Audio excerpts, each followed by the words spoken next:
Chaque année, on forme plus d'1 millier d'éducateurs. Pour l'école de rugby, mais aussi des entraîneurs. On fait aussi des formations pour les brevets d'État de pratique du rugby à 15. Sans l'apport des conseillers techniques de club, ça aurait été difficile de le mettre en place. On y serait arrivé, mais on ne serait pas à ce niveau de formation. Je m'occupe de tout ce qui est formation des éducateurs de tous les clubs autour de Béziers. J'ai 12 clubs. Après, on s'occupe des sélections, on s'occupe du scolaire, on essaie d'aider les clubs dans tout ce qu'ils ont à faire dans la saison.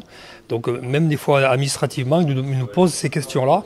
Et donc là, on aura une réponse à leur donner. Il faut reconnaître que quand même la formation des jeunes, on voit maintenant poindre issus des clubs amateurs, des internationaux. Il y a Antoine Dupont pour Castelnau-Magnoac, Aldrit pour Condon, Gelon. Beaucoup de clubs ont formé des jeunes internationaux. Ça veut dire que la formation dans les clubs est réellement bonne.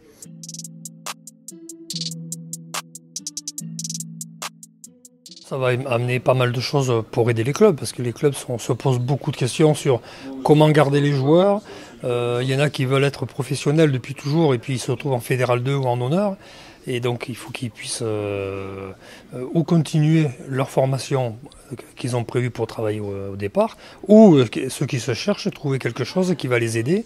Et je pense que ça va permettre au club de diriger certains jeunes pour pouvoir se former et avoir un métier plus tard. Parce qu'après la carrière, il y a beaucoup de joueurs qui sont perdus, qui sont totalement perdus, qui n'ont aucune formation, qui ne savent que jouer au rugby. Alors ils s'orientent souvent vers le métier du rugby, c'est-à-dire l'entraînement, le management d'un club, mais ils n'ont que ça, quoi.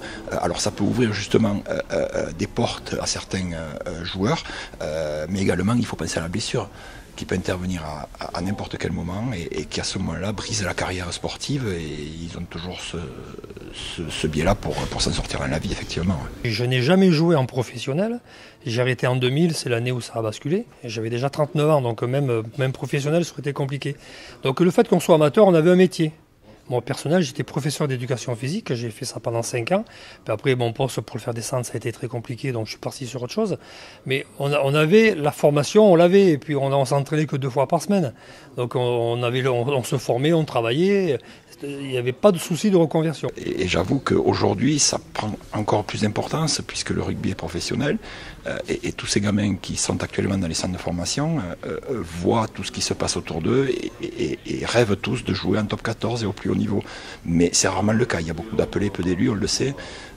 Et donc cette porte-là leur permet justement de rentrer dans la vie active par le biais de l'apprentissage.